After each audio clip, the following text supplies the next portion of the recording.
Hello guys! Samahan niyo kami ngayon sa aking day 29 papayat era.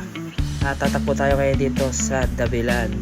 So, tingnan natin kung ano ang mangyayari. Let's go! Dito mabilis lang na exercise and then takbo na. Saan yung kasama ko? Oh, wala.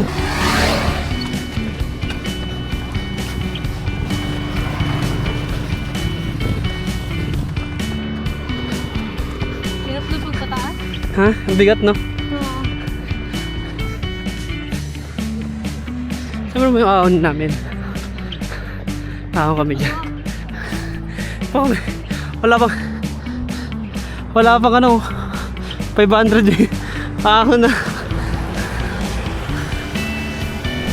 And itong inaahon namin guys, ito yung tinatawag na Dabilan, na kung saan located siya dito sa Barangay Lantic, Carmona, Cavite. At naging sikat ito noong pandemic kasi naging running era nun eh. Bawal lumabas. So tagang pabayad ng mga tao. Puntahan sila ngayon dito. Sobrang daming tao dito kaya dati. Hanggang ngayon naman. Kasi nagkaroon na rin ng food park, lahat na. Kaso natanggal yung paragliding dito eh. Kaya sayang, ang ganda sana nun. Kung habang na food park ka, may nagpa-paraglide. Solid! Ang tarik nito. Kaya solid din to sa mga nag-jogging at sa mga nag-bibisikleta. Kaya kung gusto mo mapadaan dito, puntahan nyo lang, search nyo lang sa Google. Solid yan. Talagang iiyak ka dyan pag nag-bike ka tapos bago ka. Aray ko po! Nakagandahan dito kasi dahil sa baba may food park na. Pag ahon ka lang mga 6 kilometers, meron pang food park sa dulo. Kaya solid dito. Kaya yung mga taga Carmona pwede sila sa baba. Kung napuno na doon ka sa taas sa kabila, sa silang naman yun. Kaya solid dito sa Dabilan. Ito yung ahon namin guys. Ito yung sa likod ko. Pagod na yung vlogger nyo. First day of vlog, pagod na agad. First and last vlog, guys. Unang ahon ng Dabilan ng jogging mo na. Nakapagod pala. Ito siya guys.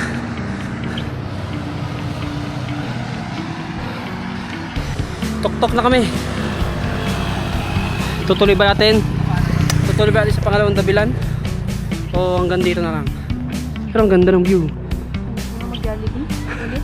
Ano na? Parang gusto ko na mag-Jollibee.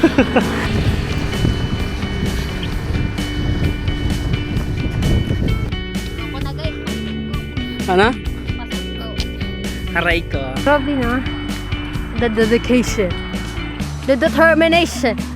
The solicitation. Dito ako sa likod. Higa.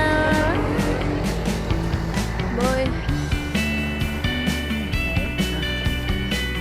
Medyo nagsisisi na yung mukha niya. Parang gangster mode.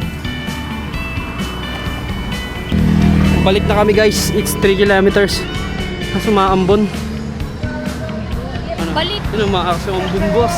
Look, lakas mo. Lalaki ng patak. Doon tayo sa puno din. Balik na kami. Pero naambon oh. Tampala. Ang araw naman. Aray ko po. Dito pabalik na kami dito. Kaya binitasan na namin kasi medyo umaraw siya eh. Parang maganda doon. Yan, sir, takpurado. Doon. You know, may paganon pa. At meron pang isa. Talagang dumalawa. At gusto pa, tumatlo pa. Pasubida na. Sabihin mo ba? So, magbisaya ta dito. Ay, dari. Magbisaya ta dari. So, Haba na kami kasi umambon kanina. yung dulong-dulong na sana. Aray ko po. Parang goal namin guys, Tagaytay eh. Kaso umulan eh. Di wala na. Next time na lang.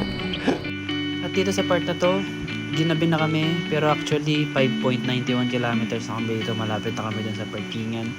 And nakatambay kami sa ilalim ng puno kasi malakas yung ambon. Dito, yan. Nakita mo, nagpapakita pa ako dyan. So, kunyari, yan, dadilim na yan. Sobrang bilis ng pangyayari dyan. Pagtayo namin, umulan na. Kaya, doon natapos ang aming vlog. Thank you sa panonood. Let's go. Kita niyo guys. Basa ako. Basa yan ah. Basa yung sapatos ko. Basa ako dyan. Yung pants ko basang basa. Let's go. Uwian na to.